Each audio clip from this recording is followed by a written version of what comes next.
Welcome back to my YouTube channel. My name is Juliet. In case you're new here, I'm a Pearson Test of English tutor.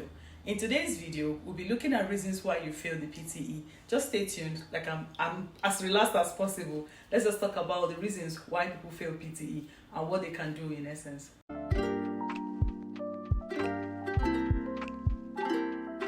The PTE, which is short for Pearson Test of English, is a computer-based exam that measures your speaking, writing, reading and listening.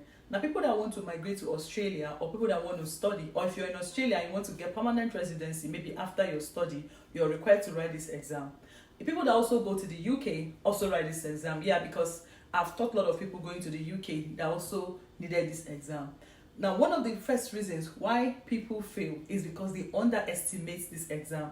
Yeah, I can say that and over again. People underestimate this exam. They do not know that it's kind of tricky. Now, it's not really difficult per se, but there are some tricks and strategies required for you that you need to apply for you to pass. That's why you see all of us saying tips and tricks for you to pass the PTE. It's not difficult, but there are some things you need to put together for you to pass it. But people underestimate this exam. They do not put in all the things they need to do for them to pass. Now, the second part, borrowing from the first part, which is people underestimate this exam. Now, because they underestimate this exam, the second part is they do not allot enough time for practice. Now, somebody told me, or some students have told me in the time past, that they just read one or two things and just went into the exam hall. But when their results came out, it was a shocker to them. In fact, one person actually told me, somebody in PET told me that when he got into the exam hall, he was surprised at the things he saw. You see, so people underestimate it because of that. They do not allot enough time for practice. So point 2 today, why people fail this exam is that they do not allot enough time for practice. Now, this exam has 20 questions in all. Now, 20 questions doesn't mean that those are the only questions. 20 questions means that those questions also have sub questions that you need to attempt before you can pass. Now, people aim for plus 50, plus 65, or plus 79, depending on whatever they want to do with their result. Now, when you do not allot enough time for practice, it's going to make you not to be confident enough on the day of the exam. And you and I know that in an exam setting, you can feel fidgety, you can get confused and all that. So the best thing you can do is allot enough time, practice, build your confidence in the secret. Don't practice 5. Though somebody say, I practice 5 read aloud, I practice 5 retell lecture, and I'm going to write the exam. No, practice heaps and heaps of these tests. Thank God we have a lot of websites that do free practices. You can practice several of these tasks and it builds your confidence while you do that. This will make it easy for you. On exam day, you will not be struggling to know because you don't know what to do. You will know what to do. You will attempt every question because you have already practiced. So try to allot enough time for practice. Practice makes perfect. Even before we started baking cake or before we started cooking, we practice to do those things before we can do them. The same here for this exam. Try to practice enough so it can help you get the score that you need. Now, the third reason I'll be raising here today is listening to too many people or listening to too many tutors. I've taught some people and they will still go to YouTube and still listen to some of my other tutors, or some other people that teach PTE. Now, get me right, this is not wrong. You're trying to get ideas from other people. However, if you're going to pay me to be your tutor, I think the best thing you can do is to stick with me, stick with my strategies, stick with my tips and tricks, so it can help you know what to do. Now, but when you follow me and you follow several or heaps of us on YouTube or on other platforms, you might get confused. I'm not just saying this. I have seen it happen several times. I've taught people, maybe while I'm teaching them, I'll be like, okay, this person said this and this person said this, and I will smile. I will tell them, I think the best thing you can do is just to stick with me. You paid me, right? So stick with me as your tutor. Listening to so many people can really affect you. For example, if we listen to so many people on social media about a particular topic, you find out that people give their own opinion or their own view about that particular topic. That is the same thing that happens in the PTE. Everybody gives their own opinion. So if you actually approach me or send me a DM or contact me, you got my number through someone and you contact me for a class, I think the best thing you can do is stick with me. You have seen some of my results on my Instagram page. Those are results of students I have taught, and those are not the only results. There are some that we haven't even posted out there, but these are just the few that made it out there. Okay, so the best thing you can do is trust me in this whole process. I'm going to make sure I help you as much as I can with your own efforts.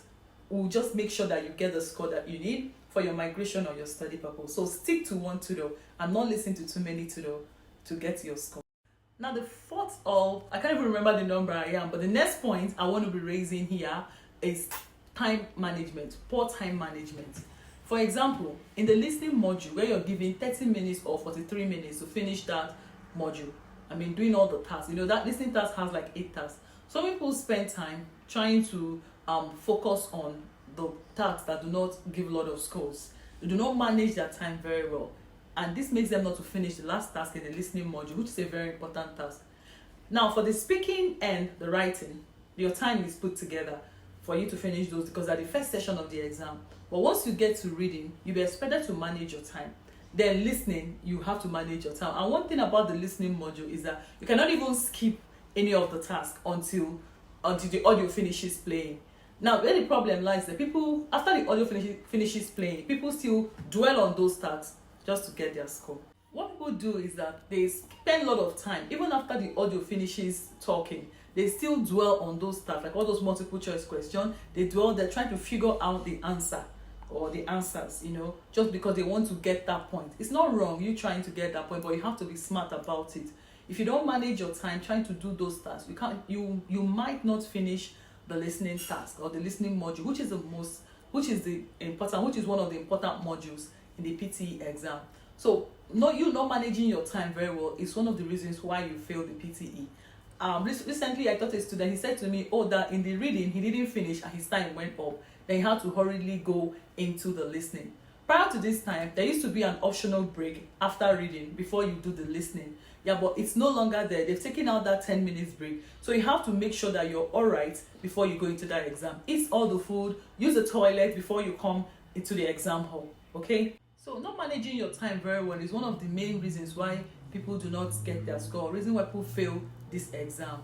It's not like the IELTS. This exam is time bound, 2 hours. It used to be a bit above 3 hours before, 3 hours and some minutes, but now they've cut it down to 2 hours. So you need to make sure you're managing your time very well. And how will you get to this point? How will you know how to manage your time? It's if you have been practicing. So you know what to do at every task. You know how many minutes or how many seconds you need to allot to every task in the exam.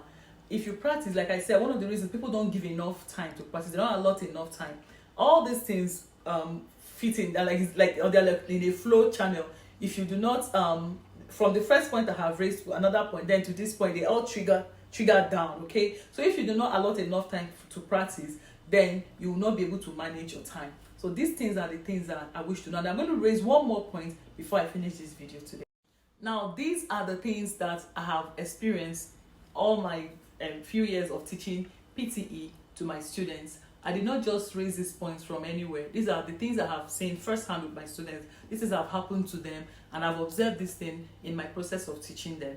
I hope this video will help you so that you can pass your Pearson test of English exam or on any other exam you want to write, okay? Now, if you haven't subscribed to my YouTube channel, please click on the subscribe button and turn on your bell notification. You can also follow me on my other social media handle at English_prep class. That's for my Instagram, and English prep class for my Facebook. I'll see you in my next video. Bye.